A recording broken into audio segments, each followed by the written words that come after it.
私は美咲。夫の敦と結婚して6年。今では4歳の娘がいます。いらっしゃいませ。何名様ですか？私は娘が生まれてからは仕事を辞め、今は知り合いのカフェでパートする主婦。オーナーはとてもいい人で、娘の迎えや幼稚園の行事など、融通を聞かせてくれるので、とても助かっています。もうこんな時間、そろそろ娘を迎えに行かないと。私はオーナーに挨拶をすると、急いで準備をしてカフェを出ました。遅くなってごめんね。ママ。遊んでいた娘が駆け寄ってきます。今日はどうだった？今日はプールの時間があったから、たくさん泳いだよ。みんなで競争したの。楽しそうじゃない。よかったわね。お腹空いたでしょ？今日のご飯は何にしようかな。迎えが来たことに気づいて、やってきた先生に挨拶をし、家に帰りました。さて、もうこんな時間。敦も帰ってくるし、早くご飯を作らないと。ちゃんと手洗ってね。ママ、手が届かないよ。そういえば朝、踏み台の位置をずらしたままだった。はい、これで大丈夫。ありがとう。あ、洗濯物も畳んでおかなくっちゃ。バタバタと家事をやり始めたその時、インターホンが鳴りました。ああ、もう帰ってきちゃったのね。こんな日に限って帰りが早いんだから。急いで手元の洗濯物をしまい玄関へ。予想通り、夫が不機嫌そうな顔をして立っていました。遅いじゃないか。俺がインターホンを鳴らしたらすぐに開けるようにって前も言っただろ？ごめん、洗濯物を畳んでる途中だったから、敦も鍵持ってるんだから、わざわざ待たずに入ってきてくれればいいのに。働いて帰ってきてるんだぞ。玄関くらい開けてお帰りなさいって気持ちよく迎え入れることもできないのか。夫は銀行員。もともと私たちは同じ職場で出会って、そのまま結婚しました。自分で言うのもなんですが、私は職場でも目立って優秀な社員で、当時はバリバリのキャリアウーマン。結婚しても仕事をしたかったそんな私に、夫は協力的でした。俺たち共働きだし、家事もお互い分担してやっていこうね。うん、子供ができてもね。当たり前だよ。俺も育休取るし、一人暮らしも長かったから家事は大丈夫だよ。そう言って料理や洗濯もうまく分担してやっていたので、この先子供ができても大丈夫だろうと思っていました。しかし私が出産した後、産休が終わったら会社に復帰したいという話をした時のこと。もう職場復帰する気なのか？うん、だいぶ前から会社にも申請してるんだけど、まだ1歳にもならない娘を知らない人に預けるっていうのか？そんなのかわいそうだろう。でも私も仕事したいし、すんなり分かってもらえるだろうと思って報告ぐらいの気持ちで始めた職場復帰の話は全く予想外の方向に進んでいきました。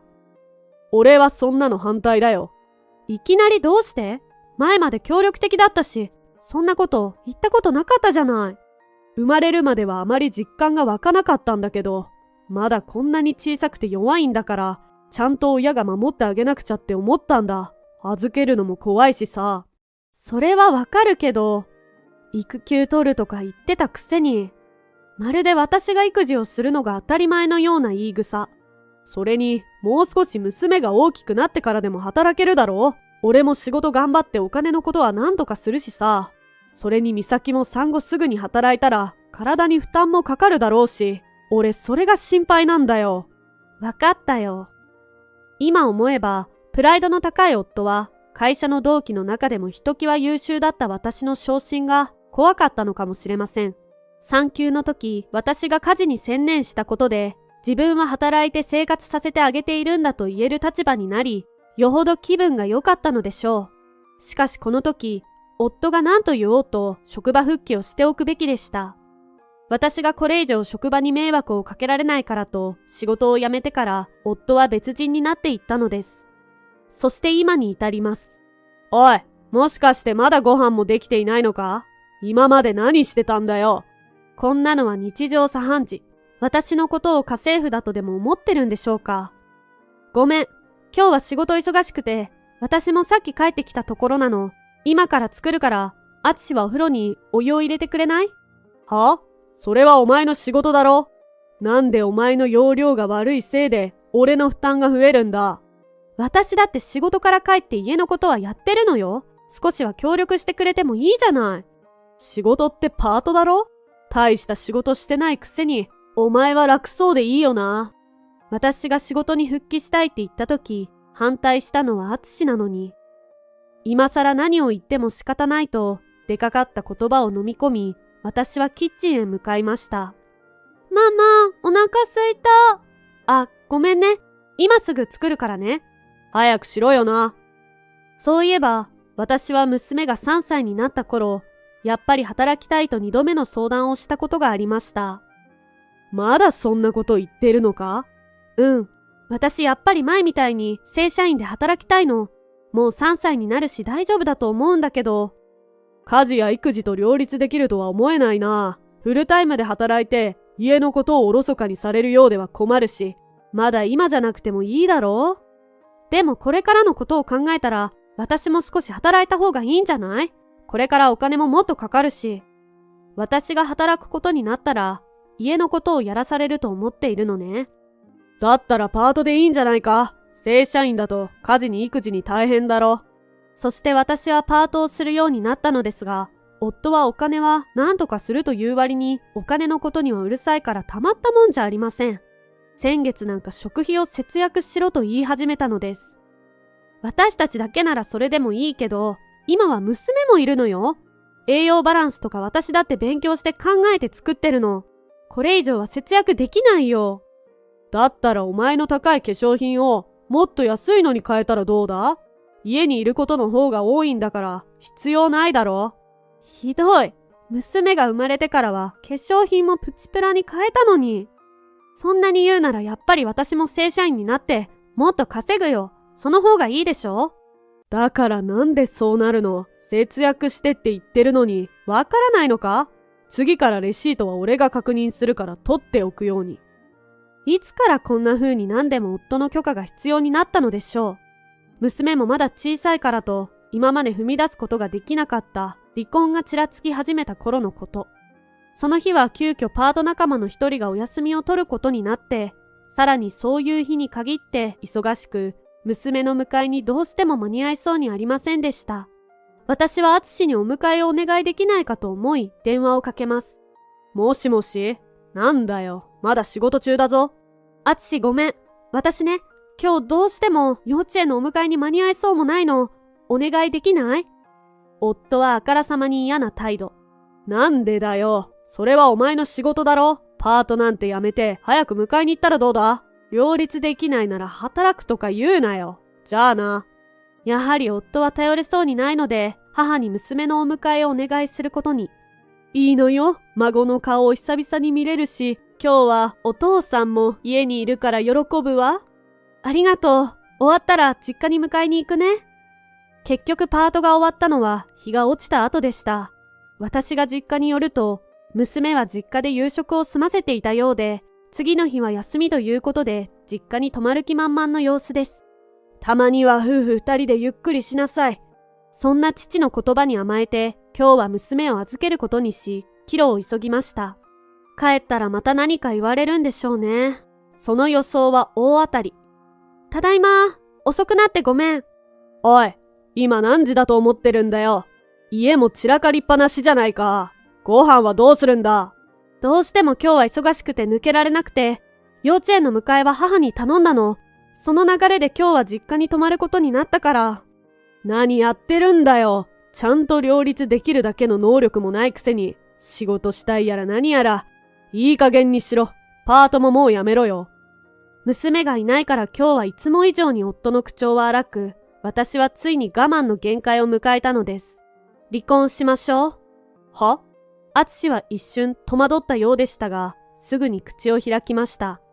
いや、離婚されたら困るだろう？人のお金で生活しておいて、笑わせるなよ。パートだけで子供を養えるのか？仕事もブランクがあって、それなりの稼ぎがある会社に再就職できるとでも思ってるわけ？あなたいつまでそうやって偉そうにしているつもり？私を家に閉じ込めて俺の方が偉いって態度ができるのって、そんなに楽しい？それに私はまた正社員として働くから。何が言いたいんだよ。夫は私の話の意味がさっぱり理解できてないという様子。黙ってたんだけど、私、実は社長の一人娘なのよ。いや、だから何の話を。私は夫の言葉を遮り言い放ちました。私のお父さん、あなたの会社の社長よ。夫はしばらく驚いた顔をしていましたが、だんだん事の重大さに気づいたようで、みるみる青ざめていきます。そう、あれはまだ夫と出会う前のこと。就活するのか？私の会社だ。わざわざ試験を受けて入社しなくてもいいが。お父さん、私自分の力で会社に入りたいの。そうか。じゃあ人事担当にも特に何も伝えないでおくよ。そして私は無事、父が社長を務める銀行に就職を果たしました。その後も同期や上司たちから気を使われるのも居心地が悪いからと、特に公表はせず、普通の平社員として働くことにしたのです。よくある名字でしたし、社長と同じだからといって、誰かに疑われることもありませんでした。それから数年後、私たちの結婚が決まった時のことです。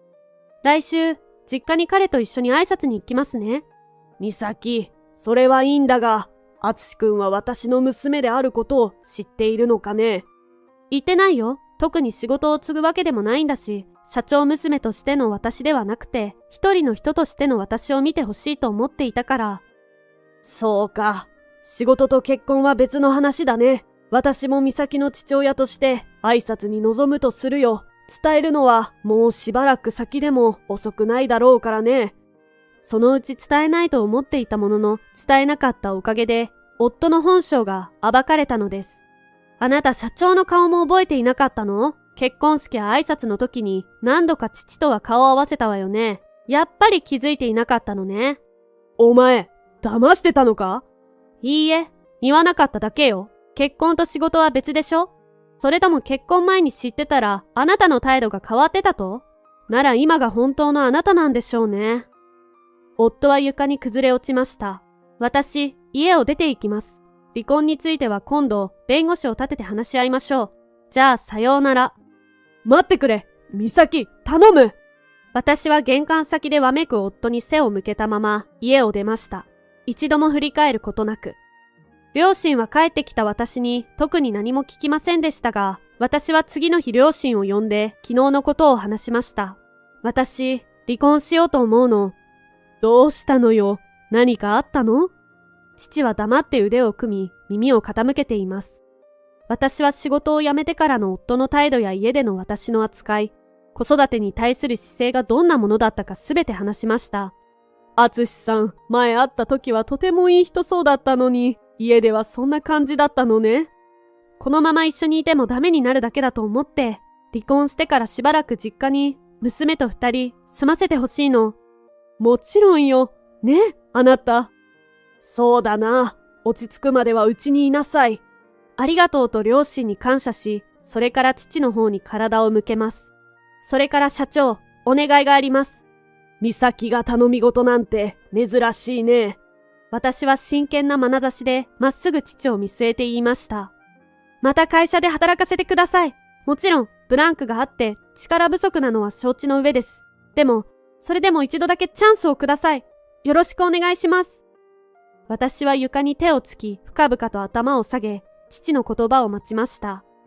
いいだろう。ただし娘だからといって、それ以上の特別扱いはしない。実力で勝負しなさい。もちろん、私頑張ります。その後、離婚調停で敦と顔を合わせましたが、髭は伸び放題だし、目の下のクマもすごくて、見ていられないほどでした。その日は父も立ち会うことになっていました。敦くん、久しぶりじゃないか。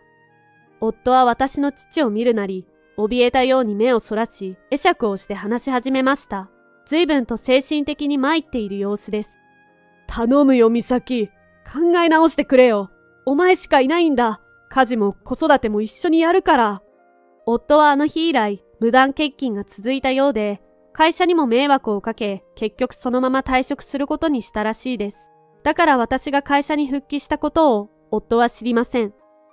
私はあなたの所有物として暮らすのはもううんざりです。一緒にいるうちに気づいたら洗脳されてて、あなたの許可を取らないと何もしてはいけない気がしていたのだけれど、美咲が働きたいというのなら働いても構わないから、もう一度チャンスが欲しい。淳は頭を深く下げます。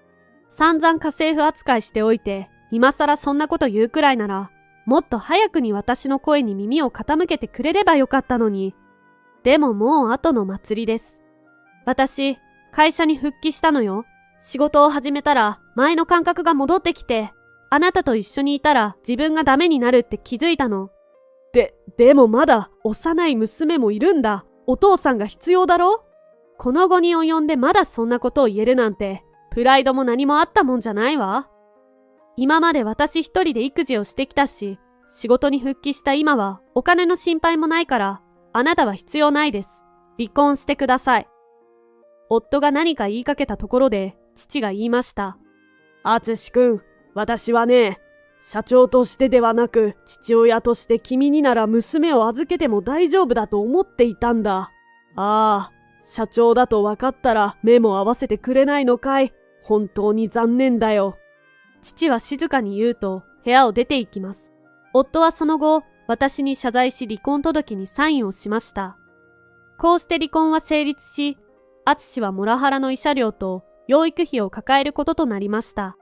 その後会社で聞いた話によると、私淳に頼まれた覚えのない仕事なのに、任せたのにできてないのをごまかそうとしてるとか、上司の前で言われたのよ。性格悪すぎ。美咲、離婚して正解よ。あいつが辞めて、美咲が戻ってきてくれて本当によかった。どうやら会社での淳は、人を蹴落として自分が優秀だとアピールすることで威厳を保っていたようです。後輩に対して威圧的な態度をとり、そのくせ上司にはペコペコしたりして、会社での評判も悪かったとのこと。私はそれから努力に努力を重ね、ブランクを感じさせないほどの働きを見せました。しばらくして、仕事も落ち着いてきた頃に家を借りて、娘と2人、新生活の始まりです。母はずっといたらいいのにと残念そうに言いましたが、私は育児に仕事、家事も両立して胸を張って歩みたかったのです。ある時、娘が私に言いました。大きくなったらママみたいになりたい。だってママかっこいいもん。娘のこんな言葉は私にとって大きな原動力になりました。私は会社でどんどん昇進して、父は決して私のことを褒めたりしなかったけれど、静かに見守っていてくれたのだと思います。それから長い時が経ち、娘も成人した今、私には目標があります。それは社長になること。さあ、今日も頑張らなくっちゃね。行ってきます。